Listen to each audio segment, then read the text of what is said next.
Hello students, welcome to my channel easy learning accounts. आज की इस वीडियो में हम दो चीजों को स्टडी करेंगे। सबसे पहले तो written down value method with GST. GST के पॉइंट ऑफ व्यू से मैंने आपको स्ट्रेट लाइन मेथड में भी बताया था कि जीएसटी जब हम किसी मशीनरी पे चार्ज करते हैं तो एंट्री हो जाती है मशीनरी अकाउंट डेबिट। अगर इनपुट आईजीएसटी है तो input IGST account debit to cash account या फिर to bank account. Since ledger posting करते में बेटा हमें पोस्टिंग में जीएसटी नहीं इंक्लूड करनी पड़ती है, इसलिए जीएसटी हमारी in the preparation of machinery account and the depreciation account we are not posting the GST. तो डेप्रिसिएशन चैप्टर में अगर क्वेश्चन जीएसटी का है या विदाउट जीएसटी का है उसका सॉल्यूशन पे कोई भी असर नहीं पड़ता है। इसका रीजन भी मैंने आपको अपने straight line method with GST वाली वीडियो में बताया था और एंट्री पास करके आपको दिखाई दी थी। तो एक तो हमें ये कॉन्सेप्ट पढ़ना था कि GST has no mean no recording in the depreciation chapter. We are having the GST but we are not recording in the assets account, right. अब आया हमारा आज का मेन कॉन्सेप्ट। तो आज का हमारा कॉन्सेप्ट है जिसमें हम एक कंप्लीट क्वेश्चन करेंगे using the straight line method. और उस क्वेश्चन में सबसे पहले तो कंप्लीटली बनाएंगे प्रोविजन फॉर डेप्रिसिएशन अकाउंट, फिर बनाएंगे बच्चे मशीनरी अकाउंट या फिर जो भी कंसर्न एसेट होगा वो, और हम वो क्वेश्चन अटेंड करेंगे जिसमें मशीनरी अकाउंट और प्रोविजन फॉर डेप्रिसिएशन अकाउंट दोनों के चार्ज दिखाएंगे और दोनों के ही फॉर्मेट से हम एंट्री को लेजर में पोस्ट करेंगे। मैंने एक क्वेश्चन लिखा हुआ है जो कि हमारी TS grade 2020 chapter number 14 depreciation का सबसे लास्ट क्वेश्चन है।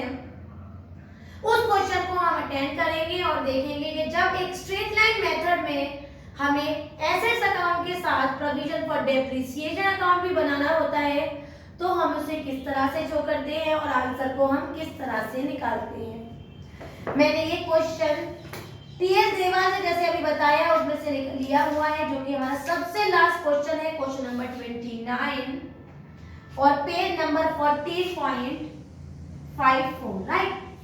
बुक है तो निकाल लीजिए, नहीं तो मैंने बोर्ड पे भी क्वेश्चन लिखा हुआ है। क्वेश्चन है शर्मा एंड कॉर्पोरेशन ने की जो बुक्स 31 मार्च को क्लोज हो जाती हैं, उन्होंने परचेज की है एक machinery for 1.5 lakh on 1 April 2016। Additional machinery purchase की है उन्होंने 1 अक्टूबर 2016, मतलब सेम ईयर पे उन्होंने दो मशीनरी परचेज की, ठीक है। उन्होंने थोड़ी सी मशीनरी जो कि 1 अक्टूबर 2016 को बेची थी उसमें से मशीनरी को 40,000 रुपए का बेच दिया 30 सितंबर 2018। और क्वेश्चन हमसे कह रहा है कि इसका एसेट्स अकाउंट भी बनाओ और प्रोविजन फॉर डेप्रिसिएशन अकाउंट भी बनाओ। तो मैं क्या करती हूँ, मैं इसका फॉर्मेट बना लेती हूँ, दो अकाउंट बना लेती हूँ बेटा। पहले तो मैं दिखाऊंगी प्रोविजन फॉर डेप्रिसिएशन अकाउंट और हाफ पॉइंट में मैं दिखाऊंगी आपको मशीनरी अकाउंट। हम दोनों को ही एक साथ बनाएंगे और देखेंगे कि इस क्वेश्चन को हम किस तरह से सॉल्व करेंगे और किस तरह से एंट्रीज को दिखाएंगे। तो मैंने फॉर्मेट बना लिया, डेट पर्टिकुलर अमाउंट।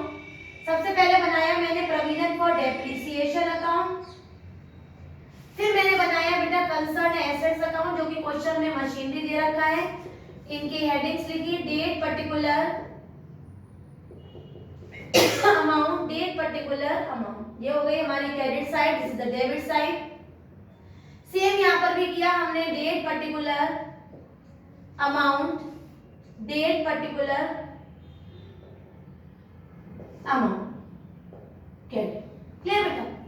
फॉर्मेट बना लिया, अब हम क्वेश्चन को सॉल्व करेंगे। सबसे पहले देखेंगे शर्मा एंड कॉर्पोरेशन ने बुक्स क्लोज करते हैं 31 मार्च को परचेज की मशीनरी ऑफ 1,50,000 ऑन 1 अप्रैल 2016।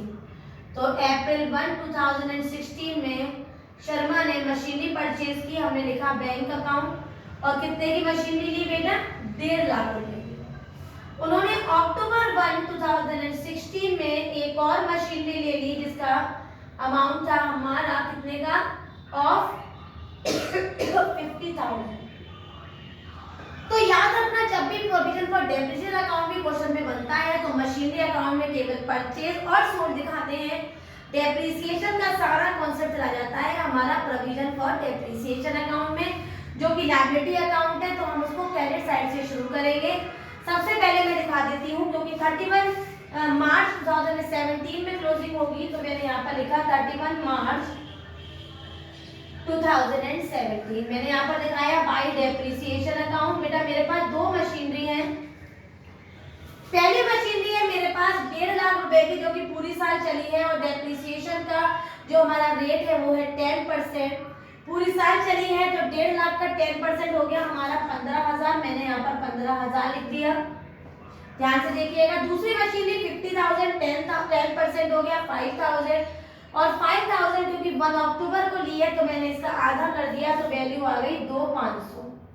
दोनों को ऐड किया, वैल्यू आई 17,500, और 17,500 करने के बाद हम इसकी करेंगे बैलेंसिंग। तो बैलेंसिंग कुछ इस तरह से हो जाएगी, ध्यान से देखिए। 17,500 को डबल लाइन से क्लोजिंग किया, और 31 मार्च में ही हमने इसको क्लोजिंग कर दिया। टू बैलेंस CD 17,500, और ये भी बैलेंसिंग आ गई हमारी कितने की, 17,500। क्लियर है। बैलेंस मैंने अप्रैल 1 में उतारा इसका 2017 बाई बैलेंस BD, और ये हो गया बेटा हमारा 17,500। राइट, आगे बढ़ जाते हैं। Certain machinery was purchased on 1 October 2016। आगे बढ़ जाते हैं। जो कि हमने 1 अक्टूबर 2016 में ली थी, मतलब सेकंड नंबर वाली मशीनरी 40,000 की 30 सितंबर 2018 में बेच दी। 2018 में बेची है बच्चों, तो हमें क्या करना होगा, पहले 31 मार्च 2018 तक पहुंचेंगे, उस मार्च के बाद ही हमारा सितंबर आएगा, तो अभी एक साल पे डेप्रिसिएशन हम और लगाएंगे। मैंने यहाँ पर लिखा 31 मार्च 2018, और मैंने यहाँ लिखा बाय डेप्रिसिएशन अकाउंट। अभी भी मेरे पास दो ही मशीनरी है, स्ट्रेट लाइन मेथड है, वही सेम डेप्रिसिएशन लगेगा 15,000, और दूसरी मशीनरी 50,000 की थी, तो ये हो गया 5,000।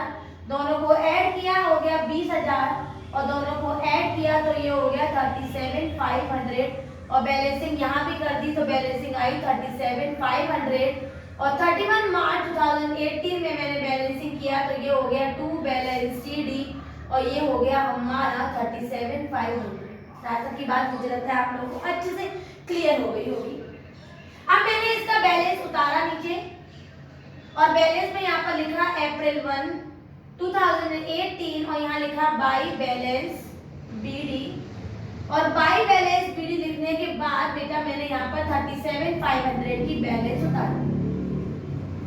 अब क्वेश्चन कह रहा है कि 30 सितंबर को मैंने मशीनरी बेची, तो मैंने डेप्रिसिएशन तो वहां तक का लगाना पड़ेगा, तो मैंने यहाँ पर सितंबर 2018 लिखा, और यहाँ लिखा बाय डेप्रिसिएशन अकाउंट, क्योंकि प्रोविजन फॉर डेप्रिसिएशन में मैं केवल डेप्रिसिएशन ही दिखा। अब मैंने क्या किया, क्योंकि मशीनरी मेरे पास कितने महीने चल रही थी इस साल, अप्रैल मई जून जुलाई अगस्त सितंबर, 6 महीने चल के बिकी थी, तो मैंने 6 महीने चलाया और 6 महीने पे इसकी डेप्रिसिएशन लगाई ओरिजिनल कॉस्ट के हिसाब से। तो मेरी ओरिजिनल कॉस्ट थी 50,000, 50,000 का 10% हो गया मेरा 5,000, और 6 महीने चली तो मैंने लिखा 2500। क्लियर है, यहाँ तक की बात अच्छे से आपको समझ में आ गई होगी। अब क्योंकि अभी मेरे पास एक मशीनरी और बची हुई है, मैं उस पर भी डेप्रिसिएशन लगा देती हूँ 31 मार्च 2019, और मैंने यहाँ लिखा बाय डेप्रिसिएशन अकाउंट। और बच्चों अब मेरे पास केवल एक ही मशीनरी बची है, वो है मेरी 1.5 लाख वाली, पूरी साल चली, तो उस पर डेप्रिसिएशन आ गई मेरी 15,000। मैंने इसकी बैलेंसिंग की। बैलेंसिंग जब भी जिस साल सामान बिकेगा उसकी बैलेंसिंग जरा ध्यान से देखना कैसे होगी। सबसे पहले जिस दिन मेरी एक मशीनरी बिकी थी मैंने वो वाली डेट डाली सितंबर 30 2018, तो यहाँ पर लिखा बेटा मैंने टू मशीनरी अकाउंट, और ब्रैकेट में दिखाया ट्रांसफर टू मशीनरी अकाउंट। क्या लिखा मैंने, टू मशीनरी अकाउंट, ब्रैकेट में लिखा ट्रांसफर टू मशीनरी अकाउंट। यहाँ पर आप वो वैल्यू लिखेंगे जो मशीनरी हमारी बिकी और लाइफ टाइम हमें कितना डेप्रिसिएशन दे गई। तो ध्यान से देखना, ये मशीनरी हमारी सबसे पहले हमें डेप्रिसिएशन देके गई थी 2,500, दोबारा में इसने डेप्रिसिएशन दिया था 5,000, और तिवारा में इसने दिया 2,500, तो लाइफ टाइम डेप्रिसिएशन दिया इसने 10,000 रुपए का। दोनों साइड ऐड किया मैंने, ये हो गया मेरा जीरो के लिए 40 और ये 15 55,000।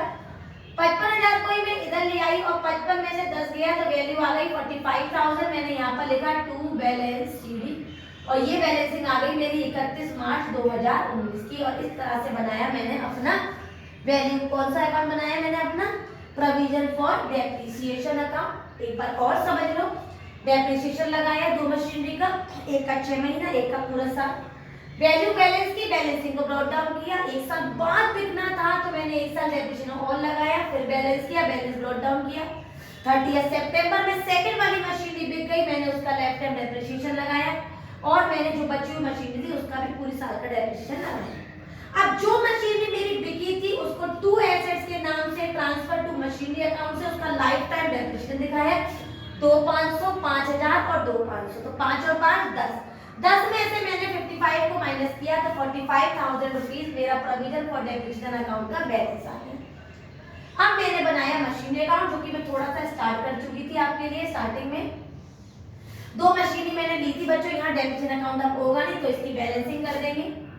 बैलेंसिंग किया तो ये आ गया हमारा 2 लाख और इसी 2 लाख को मैं इधर लेकर आ गई और यहाँ पर लिखा मैंने 31 मार्च 2017 बाई बैलेंस सीडी। कितना बेटा? 2 lakh.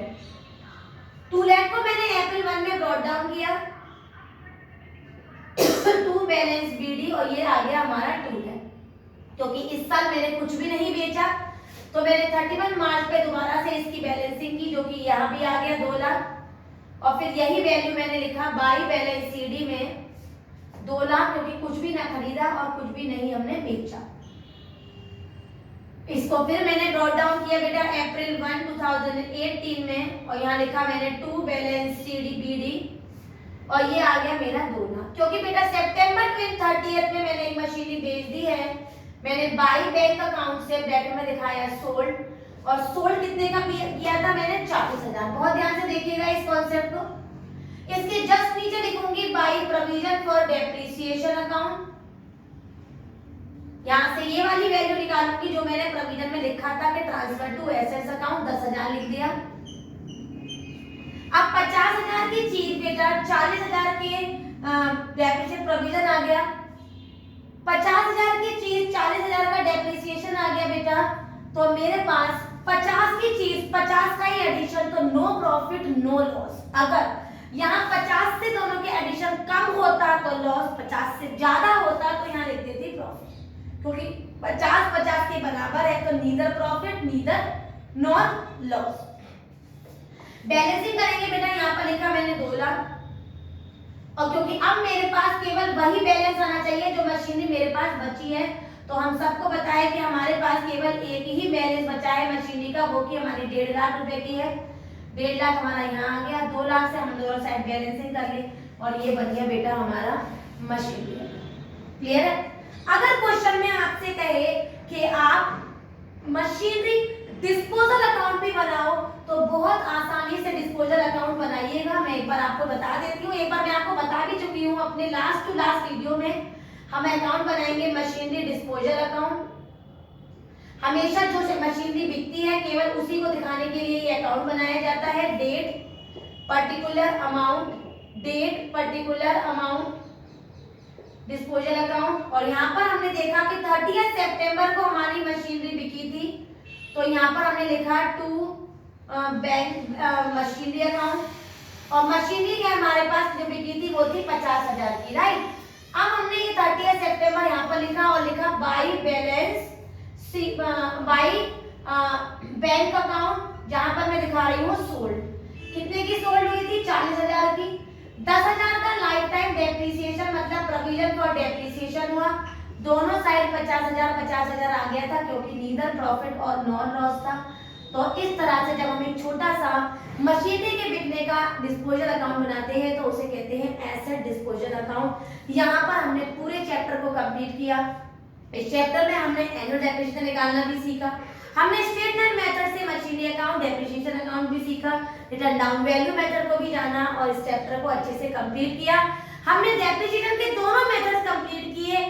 When the assets is charge on the depreciation assets account, depreciation is charge on the assets account and on the provision for depreciation account, और हमने चैप्टर को वाइंड अप किया। अगर आपको आज की वीडियो समझ में आई हो, पूरा चैप्टर अच्छे से क्लियर हो गया हो, तो मेरी वीडियो को लाइक करें, शेयर करें और मेरे चैनल को सब्सक्राइब जरूर करें। Thank you.